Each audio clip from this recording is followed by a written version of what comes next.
Hey guys, it's Charlie. It's August 14th, Friday. And I wanted to do a video about the chaos that is all over, right underneath the surface in this country right now. I mean, we have, people freaking out, verbally attacking their representatives, their so-called representatives at these town hall meetings. That's one end of the spectrum. The other end of the spectrum is massive unemployment, massive reliance on government help just to put food on the table. And I also want to talk about the pending chaos that I think is coming to this country.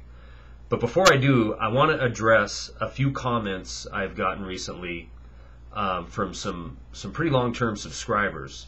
And these come on the heels of the couple of videos I've done that I've been kind of goofing around. One of them was shooting that coin for Drutter, and the other one was I was out running and testing out a new camera. And in a nutshell, these comments from these subscribers was that my channel's all doom and gloom, and I'm not teaching people or telling people what to do to prepare or showing people how to prepare, and they're disappointed with the channel because of that.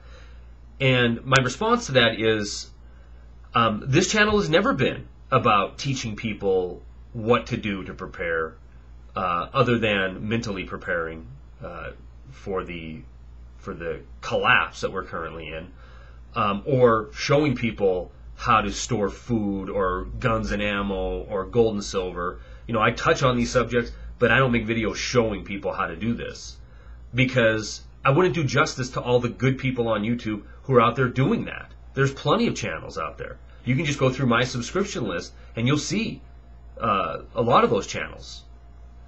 So for me to be out there telling people, buy guns, buy ammo, buy food, this is how you store it, this is what I did with gold and silver, isn't doing justice to the people who dedicate their channels to those kind of subjects. And I'm not going to do it.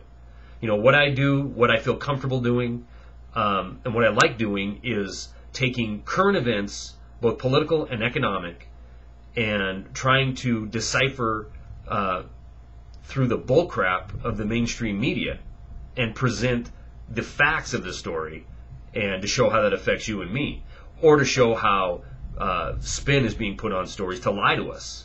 So this channel has always been about commentary. It's always going to be about commentary, mainly for the fact that even just doing commentary 3 or 4 videos a week is extremely time consuming. I mean, they might be 10-minute videos or 8-minute videos, but there's a couple hours that go into each one. So for me to here's the deal.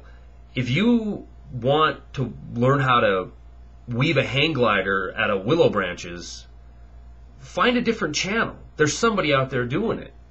If you want to hear political commentary and economic commentary, hang out here. I mean, it's that simple. And as I find channels, I always promote them. If I find somebody who does a good job at whatever, survival type videos, I'll promote those channels. But at any rate, that's enough about that. The chaos that's currently here is obviously right underneath the surface with, like I said, 34 million people on food stamps. Now that translates into a third of the population, because everybody collecting food stamps probably has a couple kids they're feeding with them. So you have a third of this country dependent on government assistance just for food. You have 10 cities popping up.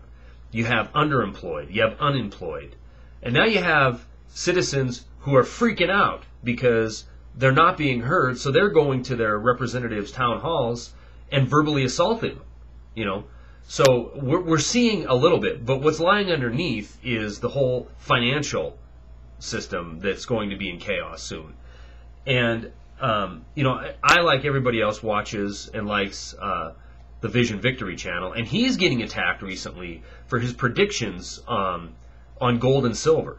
And I read a comment of somebody saying, well, yeah, the dollar's about to rally and gold and silver are going to go down, and you're going to look like a hero for predicting a stock market crash and blah, blah, blah. It's all fundamentals. And I reject it out of hand, and here's why. Because, first of all, if you have watched TV for the last 2 years in this country, you would have been completely taken by surprise about the market downturn. If you have just watched TV in the last 6 months, you think that we are in the midst of a strong recovery. And the evidence is in the fact that the financial companies are doing great, the S&P is up 50%, and Wall Street's making tons of money. Guys like Daniel are showing the bull crap in that reporting, and how that we're being duped into believing that we're into a recovery. And the guys who are leaving comments saying, you know, you're going to get a lot of people hurt because when the dollar starts to rally again, as it very well may on the next big down leg in the market, gold and silver are going to tank. Well, maybe that's true, maybe it's not. But the point is meaningless, because at the end of the day, there's only two situations, there's only two outcomes that could possibly happen. One is we hyper-tax the citizens of this country. We have too much unfunded liability. We have a deficit that is 4 times what it was last year. There's absolutely no way out of that, either through hyper-taxation or hyperinflation. Either way you go, if you're holding on to gold and silver, you have a true, tangible, in-your-hand asset. Okay? If it's hyperinflation, it's going to skyrocket in value. If it's hypertaxation, you're going to be able to keep some of your wealth in hand, protected. So I don't really care what the market says or what the market does, because I know the more likely scenario, especially with Geithner coming out asking for a raise on the national credit card, the more likely scenario is this hyperinflation, where they're going to just keep printing money, taking value from the dollars that are in your pocket, which is a hidden tax. And when that happens, as it is happening, all right, let me give you an example. Right now, you know, there's $800 billion that these banks have got in bailout money that's parked at the Federal Reserve. It's not in our system, it's not in our economy, it's parked. They're holding on to the bailout money. Okay, that's an increase of, you know, it was 2 years ago, it was $9 billion. Now it's $800 billion. Okay, so when that money starts flooding into this market, can you even imagine what's going to happen with commodity prices, oil, gold, silver, food? It's going to go through the roof.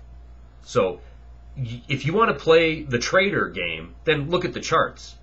But if you want to base your financial decisions on the situation we're really in, I don't see a better investment out there than actual gold or silver, because it has stood the test of time, and it will stand the chaos that's coming, either hyperinflation or hypertaxation. Anyway, that's all I got for Friday.